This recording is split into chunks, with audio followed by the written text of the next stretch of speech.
Hello and welcome. I'm Leonard here, Milnes Ford. I want to take a few minutes to go over, in my opinion, the 5 best and worst features about the 2017 Ford Escape. I have an SE with the Sport Appearance package here, and want to take a quick look at the exterior, which I think is one of the great features of this vehicle. They really they really changed the design this year a little bit meaner look on the front. See strip of LEDs there, looks pretty nice. Looks even meaner when it's running down the road. And this one has the blacked out wheels. You see the black on black. Looks nice, but you see also over here you can get the black wheels on the red, blue, whatever. I like how they did the Sport Appearance package this year, because in past years they haven't had that appearance package available, and to get the darked out rims and the darker accents on the vehicle, you've had to go to the higher trim levels in the past. So it's nice that they allow that on kind of the mid-level, and you get to enjoy the looks of the vehicle. So that's the first thing. And personally, I actually leased one of these, so I've got to experience what this vehicle has to offer, and I will say that I do really enjoy it.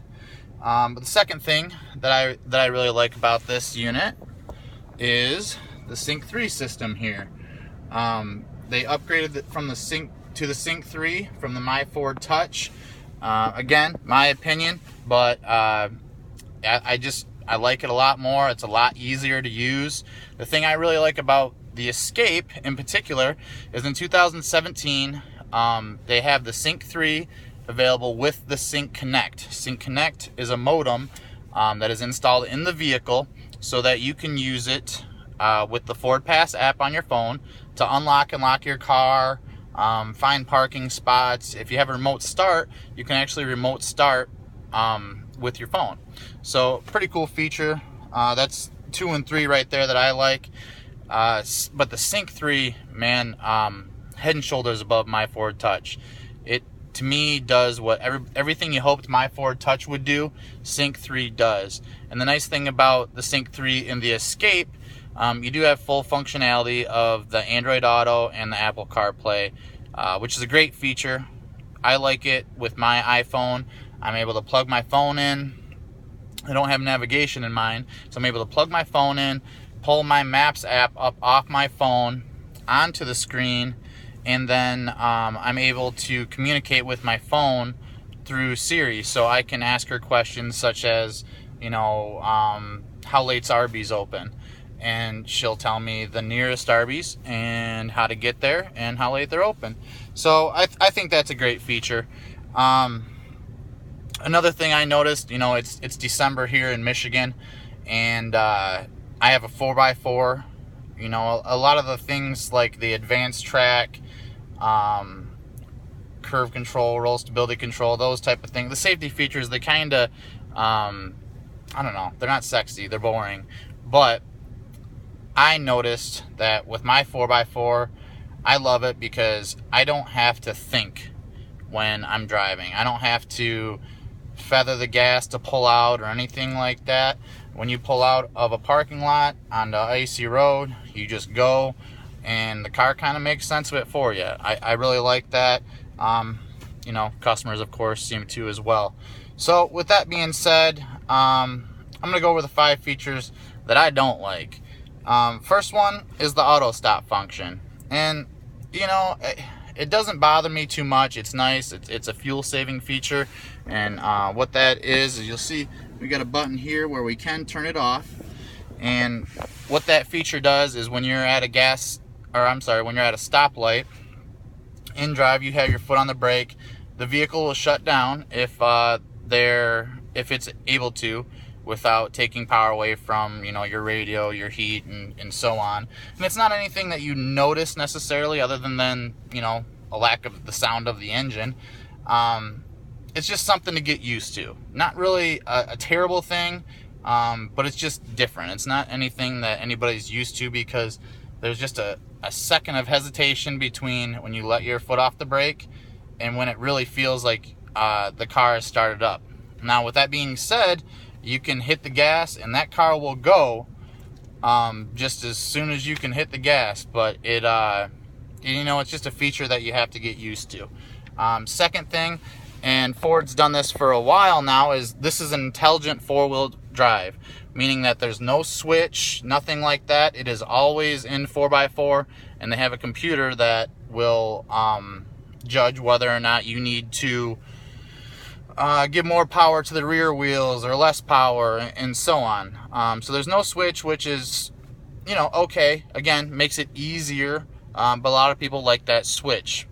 Personally, again, I do kind of like the fact that I don't have to think about that stuff when I drive. I don't have to get in and say, hey, it's icy out, I'm going to need 4x4. I just get in and I go.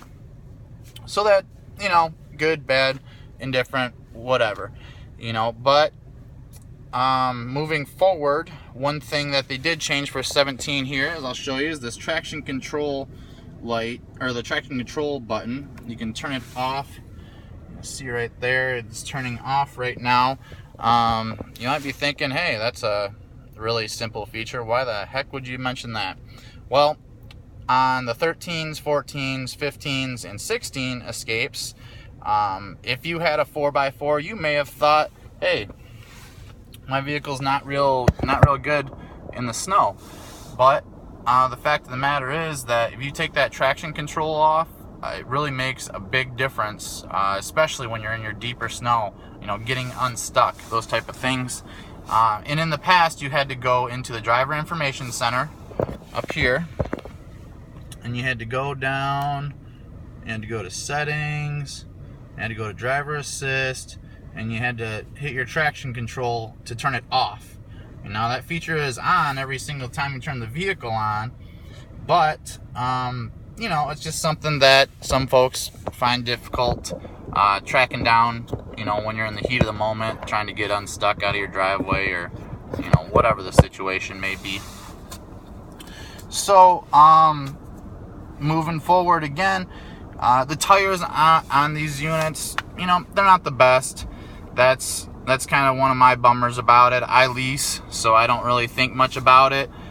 By the end of the lease, my tires are going to be pretty worn down.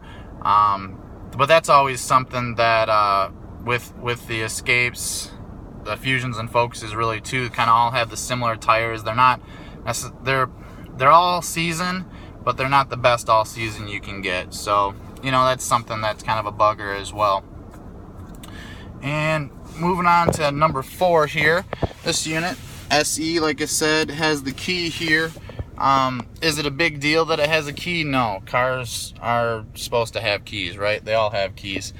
But nowadays, this is 2016, moving into 2017 here, and a lot of vehicles, namely the Fusion, for instance, in 16, doesn't have a key. There's no keys. They're all just the fobs with the intelligent access. Why there's a downside to that, just kind of like, hey, this is a 17. When we doing this, you get a fob on the titanium, but the SE and the S trim level, you're still gonna have a key. Again, minute detail, but it's something. And the last thing is we have the gear shifter. It's your pretty classic gear shifter. They've made this a little bit smaller than they have in the past, and I actually am going to bring up something that is a downside, or what I thought was going to be a downside to the Fusion, which is the Rotary Dial. Dodge has had this, I think a year or two on their trucks, and Ford is moving to the Rotary Dial as well. I don't know much about the Dodge one, but I have experienced the Ford Rotary Dial now, and I love it. It saves space. You can see there's 4 or 5 inches here where the shifter is, that just makes for just kind of adds an obstruction to your space. Is it small? Yes. But the main feature that I really like about the Rotary Dial, and I'll show you this in another video, is that when you get out of that vehicle and you still have the Rotary Dial on drive, if you are stopped, you open the door, that Rotary Dial will move to park. And to me, that is a huge safety feature.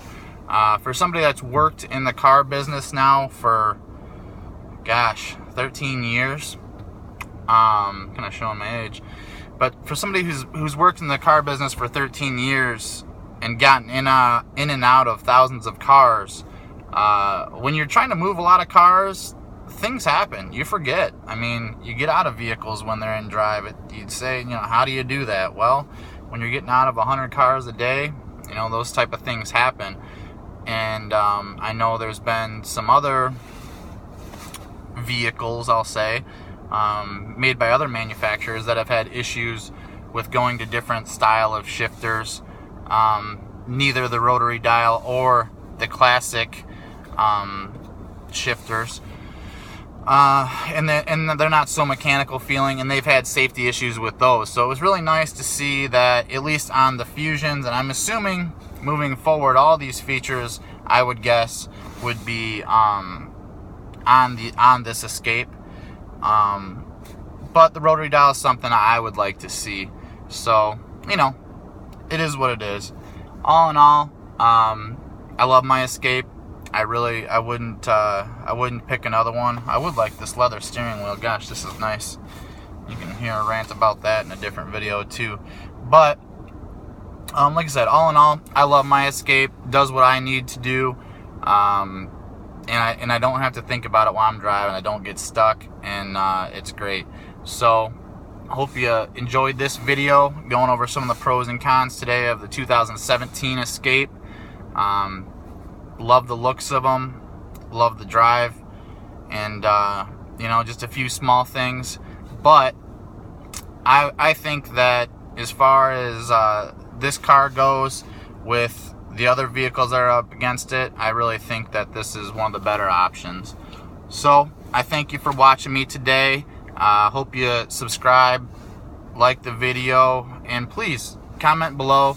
Let me know what you think, what could be better, and what you want to see, because that's what I'm here for. I'm here for you guys. So thanks a lot. Have a good day.